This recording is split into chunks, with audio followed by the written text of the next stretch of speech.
সুবহানাল্লাহ, সুবহানাল্লাহ। আল্লাহ পাহাড় কত সুন্দর করে সাজাইছে। My goodness! এটা হচ্ছে সেই চীনামাটির পাহাড়। Oh my goodness! ওইদিকে আরও অনেক উঁচু উঁচু পাহাড় আছে, বাট ওগুলাতে আসলে ওঠার মতো ওইভাবে এনার্জি হবে কি না মনে হয় না হবে। যদিও আমরা বাইক নিয়ে এই পর্যন্ত অলরেডি চলে আসছি, বাকিটা যাইতে পারবো কিনা বুঝতে পারতেছি না। ওই যে দূরে যে পাহাড় দেখা যাচ্ছে, অনেক উঁচু উঁচু পাহাড়, অনেক উঁচু উঁচু। যদিও এইগুলা কেবল শুরু, আরও অনেক পাহাড় আছে। ও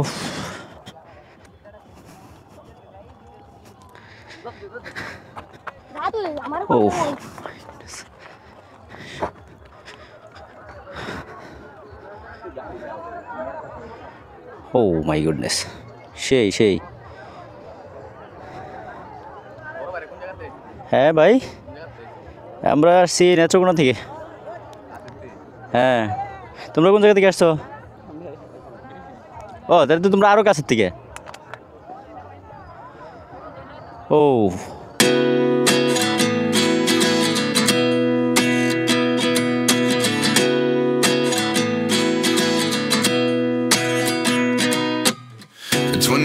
And I find myself wondering what did happen to the last 10.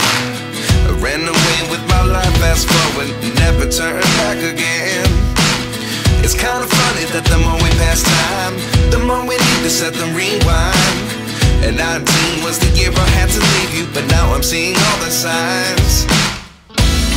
Is this really happening? I can't believe it's true. I'm just as surprised as you. Is this really happening? I can't be too sure, but one day I'll be yours again.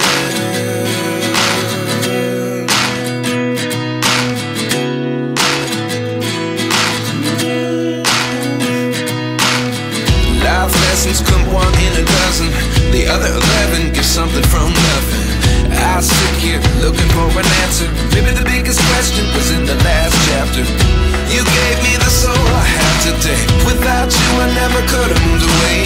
But now I see what you teach. I do believe I always should have stayed. Yeah. Is this really happening? I can't believe it's true.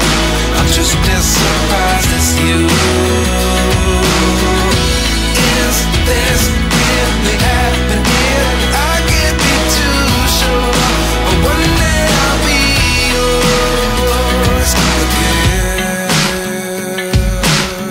One day I'll be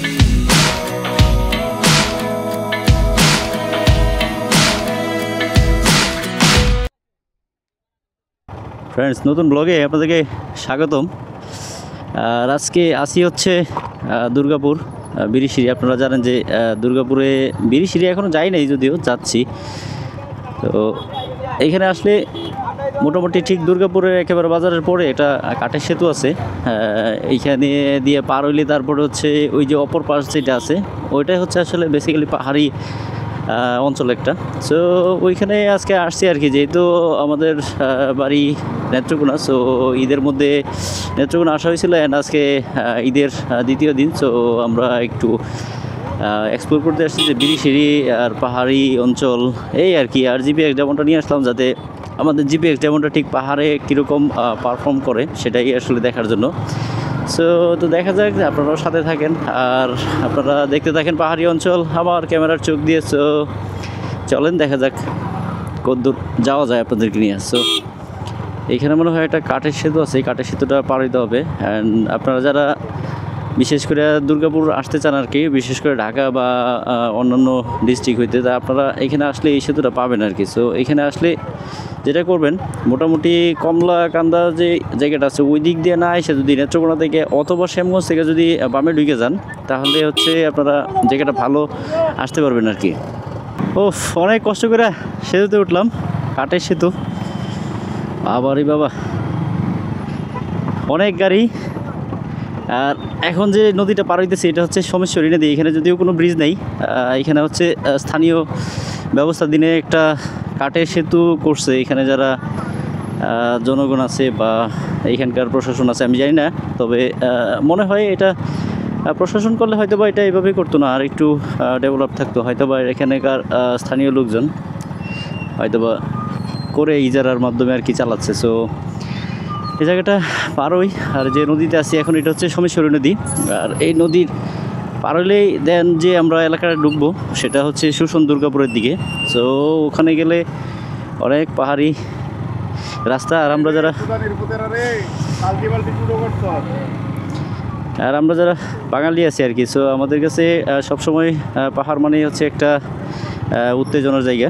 কারণ হচ্ছে আমরা basically তো পাহাড় ওইভাবে explore করি না, যেহেতু খুব অকেশন টকেশন যখন থাকে তখন হয়তো বা 2-1 বার আসা হয়। সো ওই জায়গাগুলোতে আসলে এমনিতেই ভালো লাগে। যারা আমরা ওই যে রাঙামাটি, খাগড়াছড়ি, বান্দরবন অথবা এই নেত্রকোনার এই সাইডে সুশন দুর্গাপুর, কমলাকান্দা, সো এই জায়গাগুলোতে ঘুরলে একটা খুবই ভালো লাগে। আর সবচেয়ে বড় কথা হচ্ছে প্রকৃতির সাথে থাকলে একটা এক্সট্রা এনার্জি মনে হয় পাওয়া যায়। তো এই হচ্ছে আর কি ব্যাপার স্যাপার। এখন এই কাঠের ব্রিজ কতক্ষণ লাগবে পার হইতে আল্লাহ মালুম, আমি জানি না যে আসলে কতক্ষণ লাগবে, কারণ ব্রিজের উপরে অনেক গাড়ি এবং অনেক কষ্ট করে আসলে আমাদেরকে ব্রিজে উঠতে হয়েছে, এরকম একটা অবস্থা। সো ব্রিজটা পার হই দেন হচ্ছে আবার আপনাদের সাথে কথা বলতে পারবো আর কি। এখন জানি না যে ব্রিজটা, না এখন তো মনে হচ্ছে যে না একটু তাড়াতাড়ি পার হয়ে যেতে পারবো। ও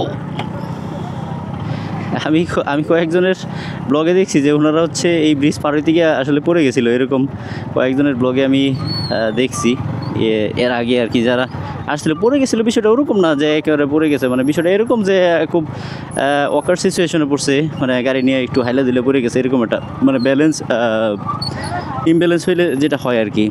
সো আমরাও এখনও ইমব্যালেন্স হই নাই, দেখি হয়তো পার হয়ে যেতে পারবো আর কি, সমস্যা হবে না ইনশাল্লাহ।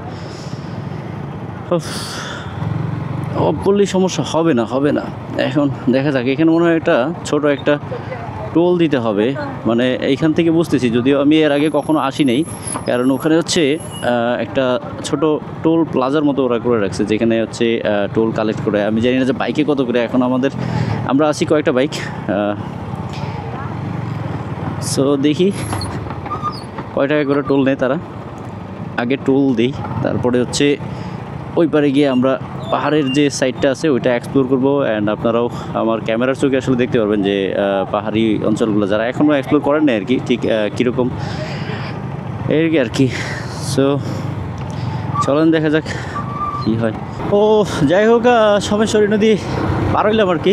এখন এই রাস্তায় এসে একটা জিনিস আমার হঠাৎ করে নোটিস হইলো, সেটা হচ্ছে এরকম যে রাস্তাটার মধ্যে কেমন যেন সব কিছু একটু বাউন্স করতেছে, যে উঁচা নিচা টাইপের এরকম আর কি, মানে একেবারে পাহাড়ি খাড়া বা নিচু বা এরকম টাইপের কিছু না, জাস্ট হচ্ছে রাস্তার মধ্যে যেরকম স্পিড ব্রেকার থাকলে যেরকম হয় ছোট সেরকম আর কি, যে কেন যেন মনে হচ্ছে যে রাস্তাটা পুরাই মানে বাউন্স করতেছে আর কি, এরকম টাইপের একটা। সো এখন যাচ্ছি আমরা হচ্ছে সুশন দুর্গাপুরের দিকে, ওইদিকে বিরিশিরি আজকে মোটামুটি এই যে অঞ্চলটা আছে মোটামুটি পুরোটাই আর কি আমরা ঘুরবো আর কি। আর হচ্ছে আপনারাও দেখতে পারবেন যে আমাদের দুর্গাপুর, সুশন দুর্গাপুর বা পাহাড়ি অঞ্চলগুলো ঠিক আসলে কীরকম।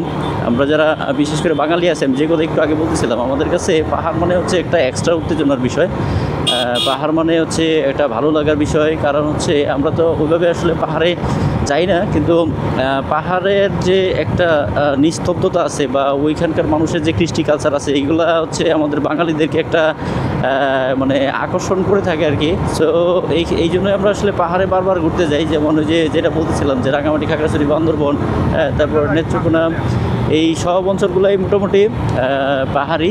সো এই পাহাড়গুলোতে আসলে এক্সপ্লোর করার জন্য আজকে অবশ্যই একটা জিনিস দেখে আসলাম, সেটা হচ্ছে কমলাকান্দা সেতুর ওইদিকে যেটা দেখলাম, সেটা হচ্ছে যারা দূর দূরান্ত থেকে আসছে আর কি। হ্যাঁ, মানে এইখানে গাড়ির প্রেশার এত বেশি, এত মোটরসাইকেল প্লাস হচ্ছে এত ওই যে লেগুনা টাইপের যে এগুলো আছে অথবা মিনি ট্রাকগুলো যেগুলো আছে, এইগুলোতে প্রচুর পরিমাণে মানুষ ভর্তি হয়ে জাস্ট কয়েকজন দেখা যাচ্ছে যে এরকম একটা ট্রাকের ভিতরে 15 থেকে 20 জন এরকম কয়েক পেয়ার বক্স নিয়ে একেবারে সেই এরকমভাবে মানে গান বাজনা করতে করতে আর কি যাচ্ছে। তো এই জায়গাগুলো খুবই রিস্কি। এই যে সামনে এরকম আর কি লেগুনা ওই বা অথবা ছোটো ট্রাকগুলো, ড্রাম ট্রাকগুলো, এরা হচ্ছে এভাবে বক্স টক্স বাজায় যাচ্ছে আর কি, ওই যে সামনে দেখা যাচ্ছে। তো এই ঈদের সময়টা যদি কেউ আসেন আর কি আপনারা, তো একটু সাবধানে আসেন আর কি। কারণ হচ্ছে এখানে গতকালকেও একটা হচ্ছিল যে এরকম মোটামুটি 5-7 জন অ্যাক্সিডেন্ট হয়ে শুধু স্পট ডেথ এরকম হয়েছে। সো একটু সাবধান। আর যেটা বলতেছিলাম, এই যে কয়েকজন মারা গেছে ওইটার কারণে ওই যে কমলাকান্দা সেতুর এখানে পুলিশের একটা চেকপোস্ট বসাইছে, যে এরকম যারা মানে দূর দূরান্ত থেকে আসছে ওদেরকে আসলে ওইভাবে দিচ্ছে না ঢুকতে এইখানে আর কি। সো আমরা ঢুকতে পারছি, এর একটা কারণ হচ্ছে যে যেহেতু আমরা এখানকার মোটামুটি কি বলে স্থানীয়ই তো আমরা মোটামুটি, আবার কি আমরা যেহেতু এখানে চুকনার মানুষ, সো আমরা ঢুকতে পারতেছি। তাও আবার কি যারা আশপাশের জেলা থেকে আসছে তাদের অনেক কোয়ারি করতেছে, কেন আসছে ঘুরতে টুরতে এই আবি যাবি এইসব আর কি। এখন আমরা ঢুকতে পারছি, এর কারণ হচ্ছে আমাদের এদিকে আত্মীয় আছে। সো বলতেই পারি যে আমরা আত্মীয়র বাড়ি যাবো, সো আমাদেরকে তো ঢুকতে দিবেই, কারণ আমরা তো স্থানীয় লোক, আমাদের তো যাইতেই হবে, তাই না? সো আমাদের ঢুকতে দিছে। আর হচ্ছে এইখানে যত বাইক দেখতেছেন সবগুলোই মোটামুটি স্থানীয়, এবং হচ্ছে যারা এখানে সবসময় চলাফেরা করে তারাই। আর এছাড়া ওইভাবে বাহিরের কোনো নাই। আমি ওইখানে যখন আটকেছিল তখন আমি দেখতেছিলাম যে কয়েকজন ভাই বলতেছিল যে ভাই আমি নরসিংদী থেকে আইছি। ওনারা কিন্তু খুব মানে সেফটি মেনটেন করে আসছে, এরকম দেখা যেতেছে যে ওনারা সেফটির সাথে কোনো কম্প্রোমাইজ করে নাই। ওনারা একেবারে নি গার্ড, হ্যান্ড গ্লাভস, তারপরে হচ্ছে কি বলে সার্টিফাইড হেলমেট, তো মোটামুটি সবই দেখলাম আছে ওনাদের। অবশ্যই ওনাদের পেপারসও আছে। তারপরে ওনারা আসলে ঢুকতে পারে নাই। ওই এক্সিট পয়েন্ট থেকে যে কমলাকান্দা যে ব্রিজ আছে ওখান থেকে ওনাদেরকে হচ্ছে ঘুরাই দিছে কয়েকটা হাইএক্স প্লাস হচ্ছে অনেকগুলো বাইক আর কি, যারা দূর থেকে আসছে ওনাদেরকে ঢুকতে দেয় নাই। মানে পারপাস হচ্ছে এরকম যে এখানে যারা বাইরের থেকে আসে তারা আসলে হয় কি একটু মানে রাস্তাঘাটগুলো একটু অচেনা থাকলে যেটা হয় মানে বাইকটা ওইভাবে আসলে রাইড করতে পারে না আর কি কনফিডেন্সের সাথে। তো যেটার কারণে অনেক অ্যাক্সিডেন্ট হয়। যেমন গতকালকে ঈদের দিনই মোট হচ্ছে 5 জন মানে ইনস্ট্যান্ট মারা গেছে। সো এই জন্য হচ্ছে প্রশাসন উদ্যোগ নিয়ে ওনাদেরকে আর এইভাবে আসলে ঢুকতে দিচ্ছে না, যে আর কোনো মানে দুর্ঘটনা না হোক, আর কোনো তাজা পানিভাবে আসলে জোরে না যাক। সো এই সকল চিন্তা ভাবনা করে আর কি। তো এই ঈদের যে সময়টা আছে আপনারা যারা মানে দূর দূরান্ত থেকে আসবেন আর কি, বিশেষ করে ঢাকা বা এরকম টাইপের, সো আপনারা কিন্তু এখন আইসেন না আর কি, আসলেও কয়েকদিন পরে আসেন, তখন আর সমস্যা হবে না আর কি আশা করি। আমরা মোটামুটি এখন হচ্ছে সুষম দুর্গাপুরের যে পর্যটন এরিয়া, ওই যে দূরে আমি পাহাড় দেখতে পাচ্ছি, এখান থেকে অলরেডি পাহাড়ের আবহ অলরেডি শুরু হয়ে গিয়েছে। আর হচ্ছে আপনারা যারা আসতে চাচ্ছেন তারা এখন এই 2-1 দিনের ভিতরে আইসেন না, আপনারা আসলে ওভাবে ঢুকতে পারবেন না। আর হচ্ছে ঢুকতে গেলে অনেক কোয়ারিজ প্লাস হচ্ছে ঢুকতে দিবে না আসলে আর কি। মানে কয়েকটা অ্যাক্সিডেন্ট হয়েছে, তো খুবই মর্মান্তিক অ্যাক্সিডেন্ট হয়েছে। সো এবং সবগুলো অ্যাক্সিডেন্ট হয়েছে দূর দূরান্ত থেকে যারা আসছে তাদের আর কি। সো ওইটা মাথায় রেখে আর কি একটু প্রশাসন অনেক নজরদারির মধ্যে রাখছে, বাইরের লোকজনভাবে ঢুকতে দিচ্ছে না, মানে শুধুমাত্র এই সময়টার জন্য। আপনারা হয়তো অন্য সময় আসতে পারবেন, যারা অন্য সময় আসে তারা তো এখানে আসে ঘুরে, এটা তো পর্যটন এরিয়া, তো পর্যটক আসবে এটাই স্বাভাবিক। সো এখন না আর কি মনে হয় ঢুকতে দিবে আর কি। তো এখন আমরা পাহাড়ের অলমোস্ট কাছাকাছি চলে এসেছি। আমি দূর থেকে দেখতেছি যে পাহাড়ের যে একটা কি বলে একটা ছায়া আর কি আছে, যে গাছপালা, ওটা এখান থেকে আসলে ফিল করা যাচ্ছে। আমি খালি চোখে দেখতেছি, আপনারা জানেন না যে ক্যামেরা আসলে ওইভাবে দেখা যাচ্ছে কি না, বাট আমি এখান থেকে দেখতেছি আর কি। আর ক্যামেরা দেখা যাওয়ার কথা না আর কি, কারণ যেহেতু গ্রামের ভিতর দিয়ে যাচ্ছি, প্রচুর গাছপালা, সো ওই এতটা দূরে ক্যাপচার করা মোটামুটি পসিবল না আর কি, একটু ইম্পসিবলই আর কি। ওই যে দূরে দেখা যাচ্ছে পাহাড় অনেক উঁচা, যদিও এগুলা মানে শুরু কেবল, আরও তো অনেক উঁচা পাহাড় আছে যেগুলোতে হয়তো আমরা যাইতেও পারবো না আর কি, বা প্রশাসন হয়তো বা যাইতেও দিবে না আর কি। এই যে অনেকে আছে রাইড করতেছে, গ্রুপ রাইড একেবারে।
Thank